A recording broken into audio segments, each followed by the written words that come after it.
back to my channel, everyone, for a brand new video. And today's video is pretty much me going over kind of like not like a review or anything, but I guess my experience at a Japanese festival I went to this past Sunday here in my town. This was something I was not expecting for my town to ever really get, because where I live in Laramie, Wyoming, which, if you know where Wyoming is, it's middle like United States, like at least like the last place you would think of a Japanese festival to be like held, which was pretty interesting. So the festival was this past Sunday, like I said, on the 21st of September. It was at the main high school here in my town, kind of like a Japanese, like a school festival that you would see in just anime, just things that do happen in Japan, but actually happening like here in like Laramie, Wyoming, which was pretty interesting because it wasn't like just the school that was doing it. It was like actual like there's a whole bunch of different like groups that like came together to create this festival. I forgot what they said. It was here in Laramie, people in Tokyo, and there was another location, I think somewhere in California. I don't think they pretty much specified too much where in California, but California, at least the state. So like Tokyo, here Laramie, Wyoming, and then like California, like people from all just those three like locations came together and to help make this. And I had a blast, honestly, like being able to like experience something like this. Like the main thing to do here in my town is, at least for entertainment, is like go see a movie. And just to have something else to do like in my free time was nice to do. I made sure, like I worked that day still, but I made sure to get off at a decent time so I could go to this. But I will say it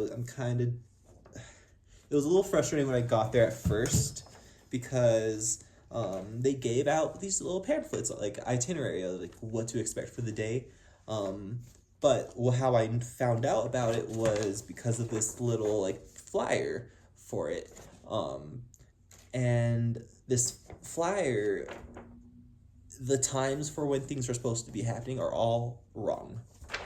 All wrong. Like the details of what's supposed to be like expected is there, but this itinerary was so wrong. So when I got there, I pretty much missed quite a bit of stuff.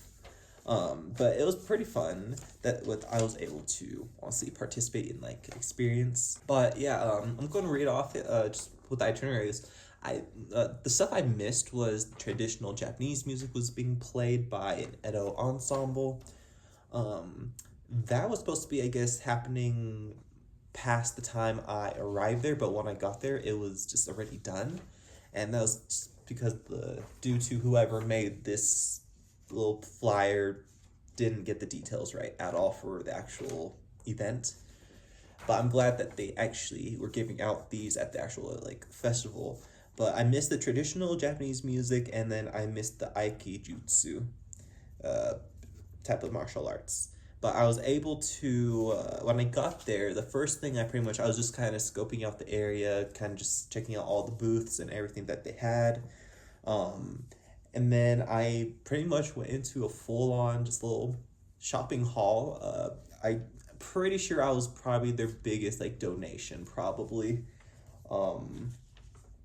At least I bought a bit just from what they had. But this is pretty much the stuff that I bought there just to help support the festival, and just I thought it was pretty fun just to get a chance to find these items. First stuff I'm just going to show off, I guess. I found some manga that they had, some sports manga. These are some older Shonen Jump manga that I've never even heard of, but we got volume 1 of The Prince of Tennis, and then volumes 1 and 2 of Ice Shield 21, which this is a football manga series, and this is a tennis one.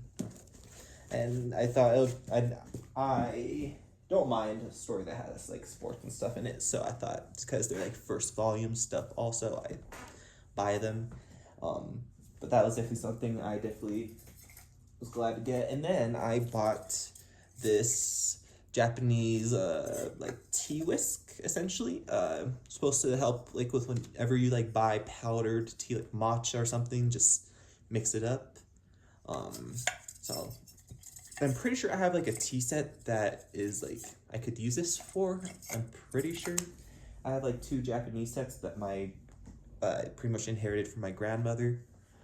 The next thing that I'm gonna show, I got, I guess, for $1, I was able to get these like Japanese like the socks that where your like one big toe would go into and just everything else in the other.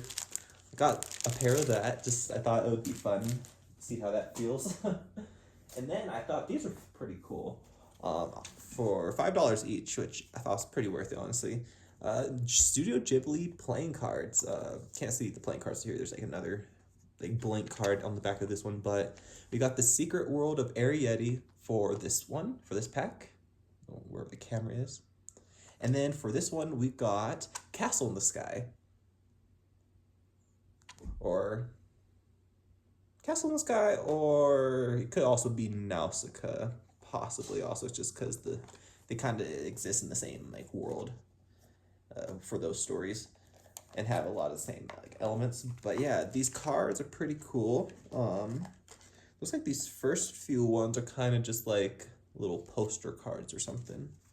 Like, so that's pretty cool. But it looks like some of the rest of them are actual playing cards. Yeah, and yeah, they have like little like the main boy character from the movie on this one. Yeah, I'm expecting that also for the other one. Probably it'll tell me which movie it's trying to base off Nausicaa, or I'm pretty sure it should be Castle in the Sky. But yeah, I got these playing cards, so that'd be pretty cool. This is my second and third pair of like anime playing cards after my Sword Art Online pack that I have. But I also got for like jewelry, I guess, because I don't mind jewelry, because I do have piercings. I bought origami. They had a whole bunch of earrings that were like made. And I got these like red origami like dangles. Like, I thought they're pretty cool. So I'll eventually start wearing those. Hopefully you'll see them maybe when I start doing some of my reactions. But we also got a bracelet that is made out of, it says they're acai beads. And they were made for donation by Jewelry for breast cancer awareness and stuff. And I don't know who made this, but this is the name of the person who made this. So that was pretty cool. I do like how it looks. I kind of bought it because it reminded me of the beads that Akaza like wears all around his like ankles, or just the bracelets in Demon Slayer that he wears, but not exactly like that. But just something because the red. So I bought that. I liked it. So I got that, and then the last main thing. Yeah, this should be the main last thing. I got a kimono undergarment.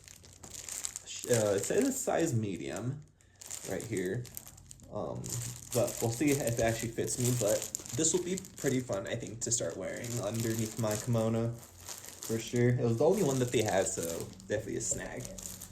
But yeah, those were the little like things I got from their like not like donation, but that I bought from them from their sale, and just glad little things I bought. But yeah, the rest of the festival was pretty neat. After buying all that, I pretty much checked out the Nico Sushi. In my town, there's like 5 different sushi restaurants, and they had the Nico Sushi restaurant pretty much cater for them. So I got a California roll and some miso soup for lunch, and I brought my own drink. I got like a vitamin water from work. But after that, I decided to check out whatever else they were doing. I might have honestly missed the Aiki Jutsu because I was eating. But when I was eating my miso soup, I heard like martial arts actually going on, and I like kind of finished up so I could hurry and see that. And that's when I went into the jujitsu like demonstrations is what they were doing. The jujitsu demonstration, and each of them lasted around 15 minutes, 20 minutes, I would say. And then there was a kendo demonstration afterwards, which was pretty cool, honestly, also. And then they had Kempo karate, which was pretty interesting. I never really heard of that type of karate, just karate as just being karate. And that was pretty interesting. And then the way they pretty much like finished up the festival was having a big Taiko drum performance by the Edo Ensemble, or no, not the Denver Taiko group, which from what I believe they said, they are the second Taiko like group outside of like in the United States outside of like California. So that was pretty interesting, pretty fun performance, honestly. I'll have some little, just, I guess, clips of what I've seen here at the end, but it was pretty fun just experiencing all this, and just, I hope I get to experience more things like this, and just definitely glad, I guess, the people who gave this like a good thanks, just having them be able to bring something like this to Laramie, the Laramie High School Club, the Japan American Society of Wyoming, and then we got the Japan Outreach Initiative Coordinator. It looks like those are the people who I guess helped bring this festival to light. So that was pretty cool, and honestly glad things like that got to be experienced. And hopefully a lot of people also who went to that festival had a great time also. Like, a lot of people hopefully got to learn about Japan and just how cool it is. So I hope to see more things like this and just experience more, like I said. So let me know what you guys kind of thought about this video, honestly, what I did, like the little things I bought, and just thank you for watching this video, and tune in for more things I'll be posting, everyone. And yeah, just check out some of these little clips.